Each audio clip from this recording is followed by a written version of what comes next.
हमारी जो भारतीय परंपरा है, हमारी जो संस्कृति है, वो बड़ी ही गहरी और रहस्यमयी है। हमारे ऋषि मुनियों ने हमें कहानियों और चित्रों के माध्यम से बड़े गहरे संदेश दिए हैं। अगर हम उन्हें बिना सोचे समझे अपनाते हैं तो इसका लाभ हमें उतना नहीं मिल पाता, लेकिन अगर इन्हें समझते हैं, इसके रहस्य को समझते हैं, तो ये हमारे जीवन को बदलने की क्षमता रखते हैं। हमारे गुरुदेव ने, जम्बेश्वर जी ने हमें विष्णु का जप बताया है। सोचने की बात यह है कि उन्होंने ये मंत्र ही हमें क्यों दिया। वैसे तो विष्णु उस निराकार ब्रह्म को कहते हैं जो विश्व के कण कण में, घट अघट में स्थित है, जिससे सारी प्रकृति चलती है, जो विश्व के अणु अणु को संतुलित करते हैं और सबका पालन करते हैं। वही शक्ति ही विष्णु है। लेकिन हम देखते हैं कि हमारे समाज में विष्णु भगवान का एक प्रतीकात्मक रूप चित्र में भी है। वहां उन्हें साकार रूप में दिखाया गया है। इस स्वरूप को अगर हम गहराई से समझें तो ये हमारे जीवन के रहस्य को समझाता है। आइए इस स्वरूप पर थोड़ा सा समझने का प्रयास करते हैं।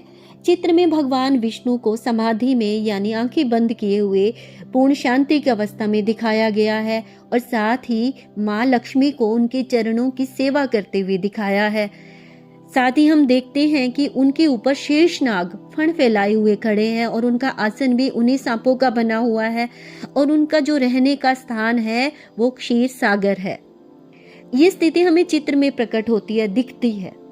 लेकिन अगर गहराई से सोचें तो किसी भी व्यक्ति के ऊपर एक सांप भी फण फैलाए खड़ा हो जाए तो उसकी स्थिति क्या होगी। अगर सांप उसे ना भी डसे तो भी वो डर के मारे मर जाएगा।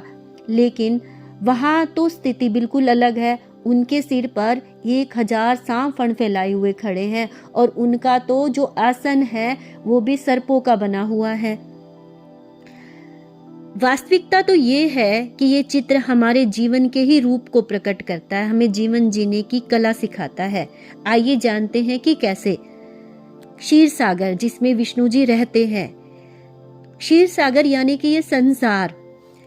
जब बच्चा जन्म लेता है तो उसके साथ ही जन्म लेती है हजारों इच्छाएं, कामनाएं, जो एक के बाद एक खत्म नहीं होती। जब तक वो जिंदा है तब तक ये इच्छाएं, कामनाएं उसे सताती रहती है और बढ़ती भी रहती है। तो यानी कि जो हमारी इच्छाएं हैं, कामनाएं हैं, वो हमें हमेशा हमारे ऊपर प्रभाव डालती है।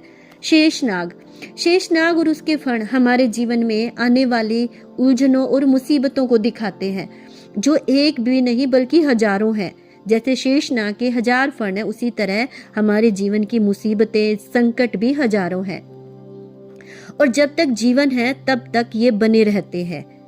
उनमें चाहे श्री राम हो, चाहे श्री कृष्ण भी क्यों ना हो, चाहे कोई भी महापुरुष हो, चाहे हमारे सदगुरुदेव जम्बेश्वर जी हो, उनके जीवन में भी ये शेषनाग यानी कि उलझने, मुसीबतें रही है। कोई भी ऐसा महापुरुष नहीं है जिन्होंने उनका सामना ना किया हो।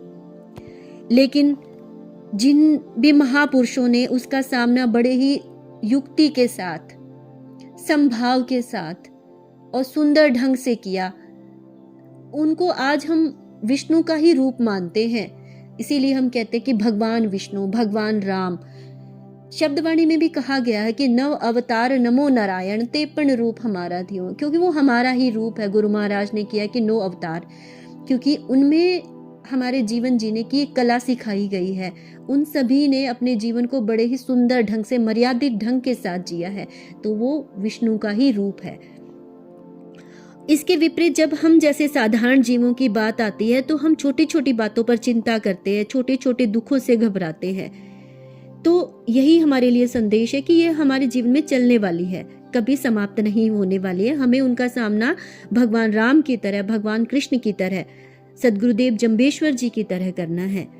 अब हम देखते हैं कि क्षीर सागर में शेषनाग की सैया पर साक्षात भगवान विष्णु बैठे हैं, जो परम शांत हैं, जो किसी बात को बिना विचलित हुए स्वीकार करते हैं, उसका सामना करते हैं, उस पूरी सृष्टि का संचालन पूरे नियमबद्ध ढंग से, अनुशासन के साथ करते हैं। तो अगर हम भी अपने जीवन का संचालन उसी तरह से करें तो हम भी विष्णु रूप ही हैं। हमारे अंदर भी पूरा ब्रह्मांड छिपा हुआ है। हमें भी अपने अंदर का संचालन उसी प्रकार करना है जैसे भगवान विष्णु पूरी सृष्टि का संचालन करते हैं। लेकिन हम अगर छोटी छोटी बातों में उलझ जाते हैं तो हम अपने जीवन को, अपनी पूरी प्रकृति को, अपने शरीर को ही बिगाड़ लेते हैं। शब्दवाणी के आधार पर समझें तो मनुष्य की यात्रा नर से नारायण बनने की यात्रा है, कि हमें नर से नारायण बनना है, विष्णु बनना है हमें।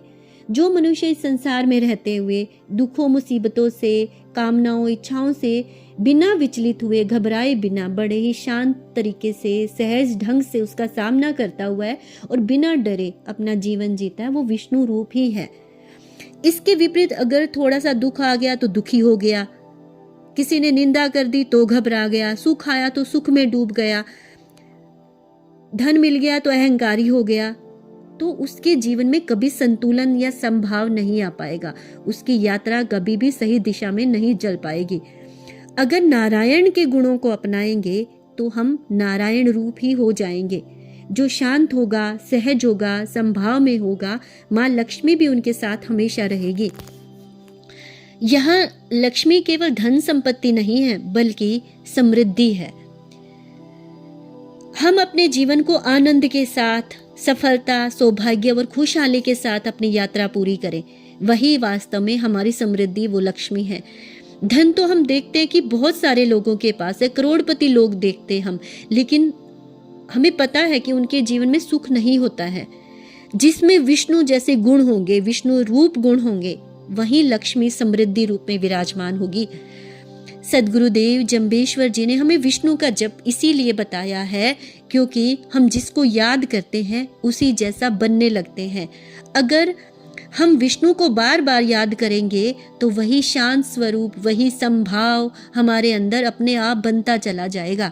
इसलिए गुरुदेव ने कहा है कि विष्णु विष्णु भर अजर जरीजे, यह जीवन का मूलू। श्वास श्वास उस परम पिता परमात्मा का जप कर, वही हमारा मूल है।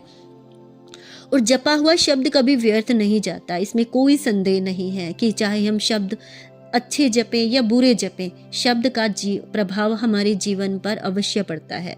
कहने का भाव ये है कि जिस प्रकार निराकार परम पिता परमात्मा पूर्ण सृष्टि का पालन करते हैं, बड़े ही अनुशासनबद्ध तरीके से करते हैं, संभाव के साथ करते हैं, तो हमें भी अपने अंदर जहाँ संपूर्ण ब्रह्मांड समाया हुआ है उसे विष्णु रूप बनकर बड़े शांत, सहज और निर्मल भाव से संतुलित करना है। इससे हमारा जीवन, जो सांसारिक जीवन है और जो पारलौकिक जीवन है, दोनों सुखमय होंगे। यदि युक्ति के साथ हम अपना जीवन जिएंगे तो जीते जी हम मुक्त हो जाएंगे।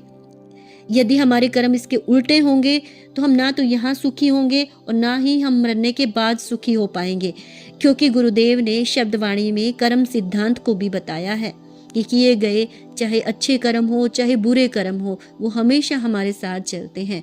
इसलिए हमें गुरुदेव की आज्ञा का पालन करते हुए, उन्होंने जो कहा है उसको मानते हुए अपने जीवन के अंदर विष्णु के गुणों को धारण करना, भगवान विष्णु स्वरूप हमें बनना है। यही हमारी शब्दवाणी का संदेश है, यही हमारे गुरु की आज्ञा है। हमें अपने गुरु की आज्ञा का पालन करते हुए अपने जीवन को बड़ा ही सुंदर बनाना है। धन्यवाद। जय गुरुदेव।